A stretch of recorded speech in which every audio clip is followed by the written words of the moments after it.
വികസിത Ananthapuri global foundation.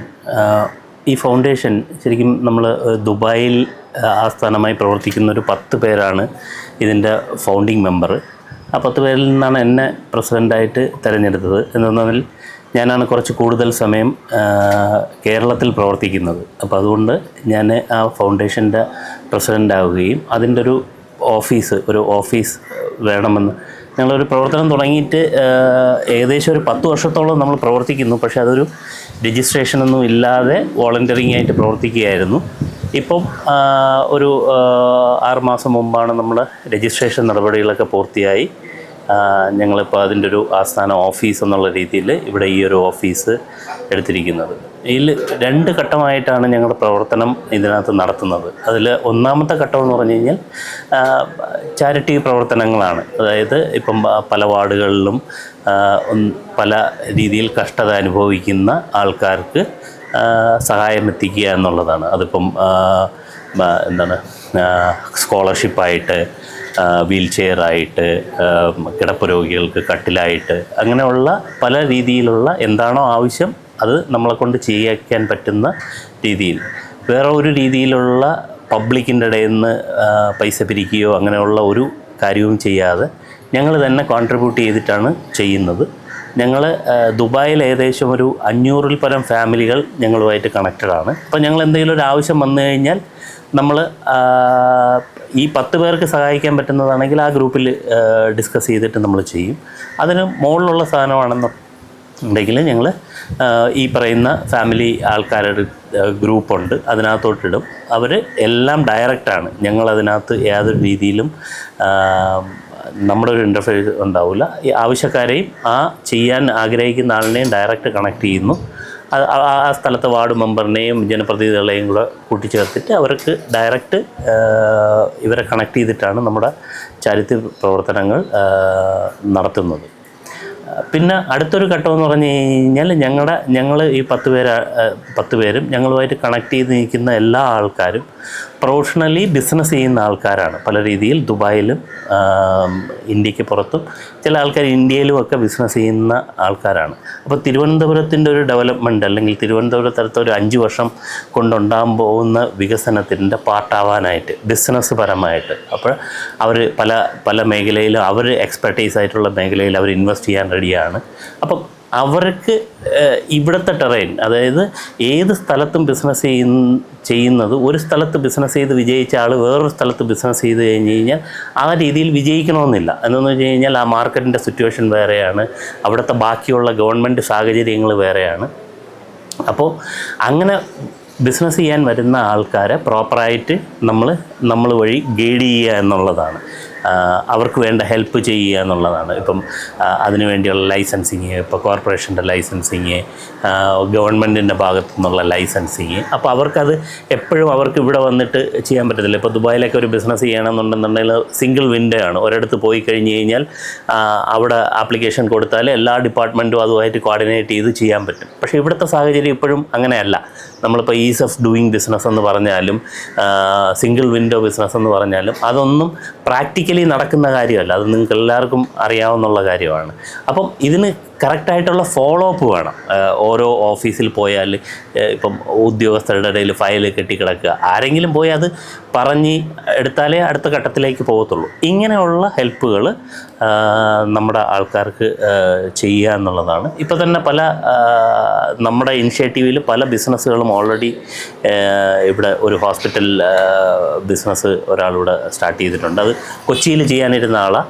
ഞങ്ങൾ നിർബന്ധിച്ചിട്ട് അത് തിരുവനന്തപുരത്തേക്ക് കൊണ്ടുവന്നു. ഞങ്ങൾ സപ്പോർട്ട് ചെയ്യാമെന്ന് പറഞ്ഞിട്ട് അങ്ങനെ ഒരു 6-7 ബിസിനസ് ഓൾറെഡി സ്റ്റാർട്ട് ചെയ്ത് കഴിഞ്ഞു. ഞങ്ങളുടെ ലക്ഷ്യമെന്ന് പറഞ്ഞു കഴിഞ്ഞാൽ അടുത്തൊരു 5 വർഷം കൊണ്ട് 500-ൽ പരം ബിസിനസ്സുകൾ തിരുവനന്തപുരം നിവാസികൾ ഗൾഫ് മേഖലയിലൊക്കെ എക്സൽ ചെയ്തിട്ടുള്ള, ഞങ്ങൾക്കറിയാവുന്നുള്ള, അല്ലാതെ ഞങ്ങളതൊരു മാർക്കറ്റിംഗ് കൊടുത്ത് പുതിയൊരാളിനെ കൊണ്ടുവരികയല്ല, ഞങ്ങൾക്കറിയാവുന്ന ആൾക്കാരുടെ ബിസിനസ് സംരംഭങ്ങൾ ഇവിടെ തുടങ്ങാനായിട്ടുള്ള എല്ലാവിധ സഹായങ്ങളും ചെയ്യുക എന്നുള്ളതാണ് നമ്മുടെ 2ാമത്തെ ഘട്ടമായിട്ട് നമ്മൾ കാണുന്നത്. ഈ 2 പ്രവർത്തനങ്ങളായിരിക്കും ഈ ഓഫീസ് വഴി ചെയ്യാൻ ഉദ്ദേശിക്കുന്നത്.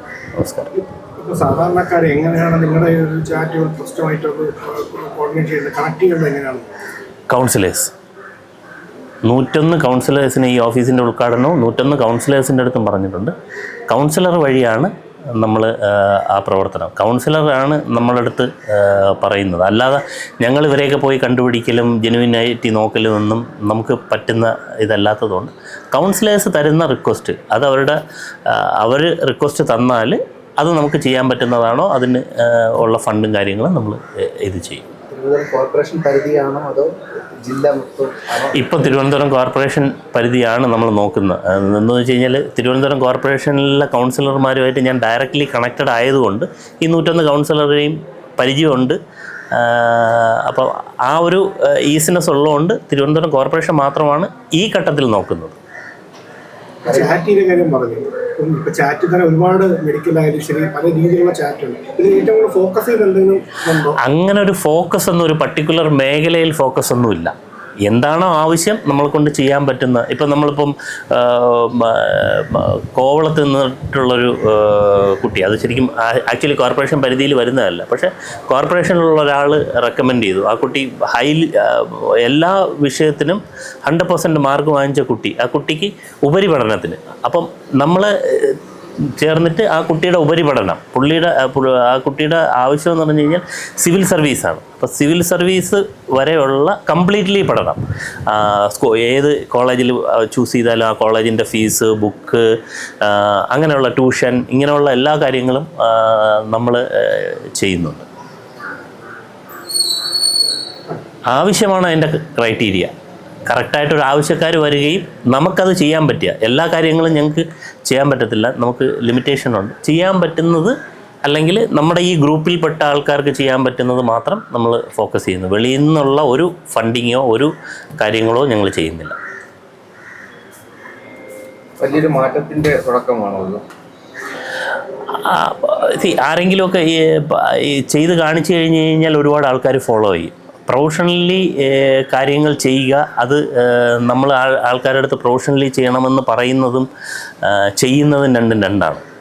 ചെയ്ത് കാണിക്കുക, അപ്പോഴേ ആൾക്കാർക്ക് വിശ്വാസം ഉണ്ടാവും, നമ്മൾ ഇങ്ങനെ ചെയ്യാം എന്നുള്ള വിശ്വാസം ഉണ്ടാവും. കൂടുതൽ സംഘടനകൾ ഇവിടെ വരും. എന്ന് വെച്ച് കഴിഞ്ഞാൽ ഗൾഫ്, ദുബായ് മാത്രമല്ല, ഇപ്പം നമ്മളിപ്പം ഇത് നോക്കുകയാണെങ്കിൽ ലോകത്തിൻ്റെ ഏത് ഭാഗത്തും മലയാളികളുണ്ട്. അവരൊക്കെ വളരെ ശക്തരാണ്, നമ്മൾ വിചാരിക്കുന്നതിനെക്കാട്ടിയും ശക്തരാണ് സാമ്പത്തികമായിട്ടാണെങ്കിലും. പക്ഷേ അവർക്ക് ഇങ്ങോട്ടേക്ക് വരാനായിട്ട് അവരുടെ മൈൻഡ് സെറ്റിൽ എന്തൊക്കെ ഇവിടെ എല്ലാം അങ്ങനെയാണ് ഇങ്ങനെയാണെന്നൊക്കെ ഉള്ളൊരു മൈൻഡ് സെറ്റ് ഉണ്ട്. അത് ചിലപ്പം ചില ബാഡ് എക്സ്പീരിയൻസ് അവർക്ക് ഉണ്ടായിട്ടുണ്ടായിരിക്കും. അല്ലെങ്കിൽ അവർ വർഷത്തിൽ 10 ദിവസമോ 20 ദിവസമോ ലീവിന് വരുന്ന എക്സ്പീരിയൻസ് മാത്രമേ നാടുമായിട്ടുള്ളത് കൊണ്ടായിരിക്കാം അവരങ്ങനെ ചിന്തിക്കുന്നത്. പക്ഷേ ഒരു പ്രൊഫഷണൽ രീതിയിൽ കാര്യങ്ങൾ മാനേജ് ചെയ്യാൻ പറ്റുമെന്ന് പറഞ്ഞു കഴിഞ്ഞാൽ ഒരുപാട് ആൾക്കാർ വരും. ഒരുപാട് ആൾക്കാർ ആ വ്യത്യാസം കാണുന്നുണ്ട്. ഇപ്പം തിരുവനന്തപുരം കോർപ്പറേഷൻ്റെ ചില മാറ്റങ്ങൾ, ഭരണത്തിൽ വന്ന ചില മാറ്റങ്ങൾ പോലും ആൾക്കാരെല്ലാം അപ്രിഷ്യേറ്റ് ചെയ്യുന്നുണ്ട്. അത്